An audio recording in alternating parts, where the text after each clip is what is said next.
दोस्तों, दिनाक्षी short hand में आपका स्वागत है। अगर आप चैनल पर नए हैं तो चैनल को सब्सक्राइब करें और बेल आइकन जरूर दबाएं। इस डिक्टेशन की एडवांस आउटलाइंस और वाक्यांश आप हमारे पेड बैच से प्राप्त कर सकते हैं।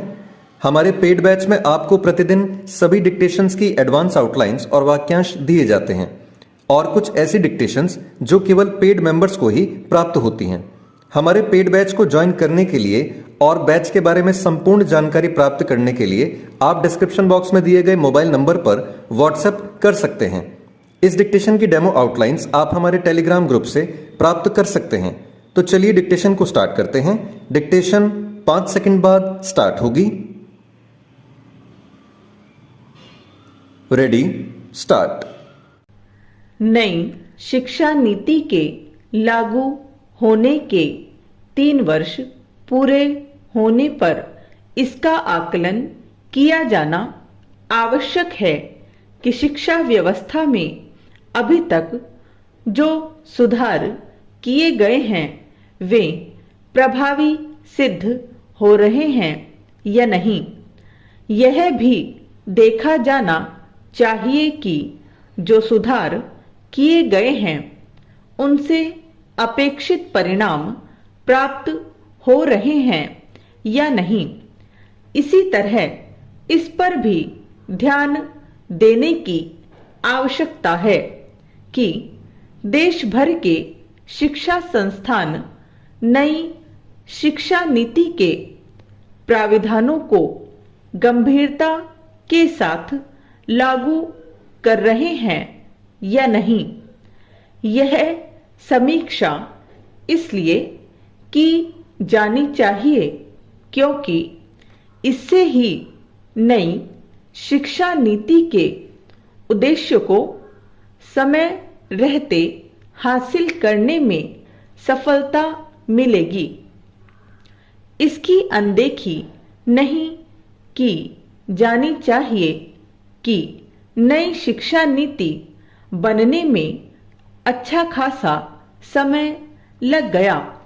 सरकार का यह दावा सही हो सकता है कि नई शिक्षा नीति से जुड़ी 80% अनुशंसाओं पर आगे बढ़ा गया है, लेकिन प्रश्न यह है कि क्या इन अनुशंसाओं पर सही तरह अमल भी हो पा रहा है।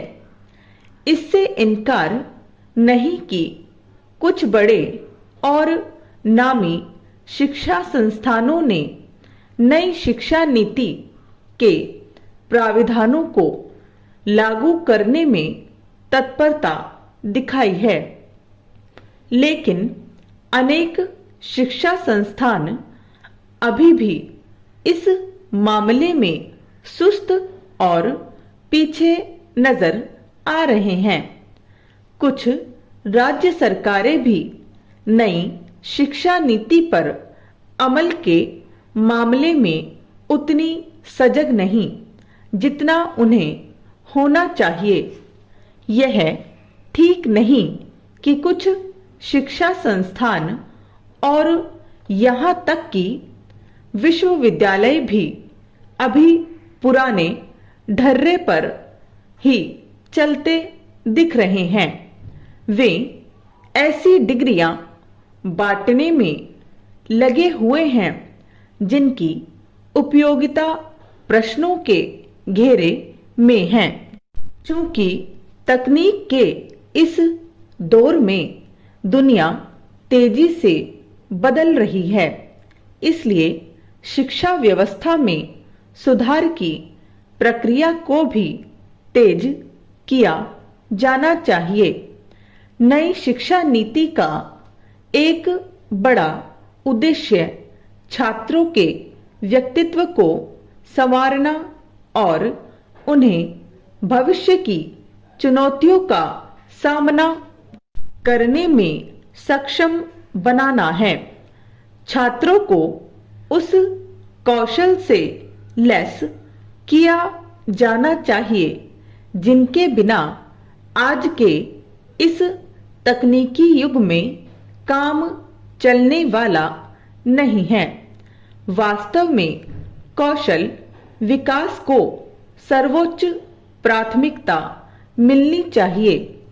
आवश्यकता केवल इसकी ही नहीं है कि पठन पाठन की गुणवत्ता को बेहतर बनाया जाए, बल्कि इसकी भी है कि शिक्षकों को इस तरह प्रशिक्षित किया जाए जिससे वे उन अपेक्षाओं पर खरे उतर सके जो नई शिक्षा नीति के माध्यम से की गई है।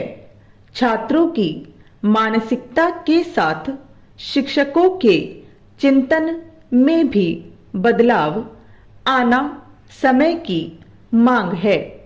यह भी समझा जाना चाहिए कि प्राथमिक से लेकर उच्च शिक्षा व्यवस्था तमाम समस्याओं से दो चार है।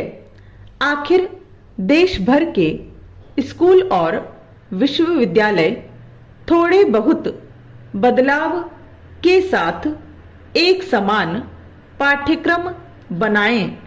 इसके लिए ठोस उपाय क्यों नहीं किए जा रहे हैं? निसंदेह पाठ्यक्रम में बदलाव को भी प्राथमिकता दी जानी चाहिए, क्योंकि कायदे से तो अब तक यह काम हो जाना चाहिए था।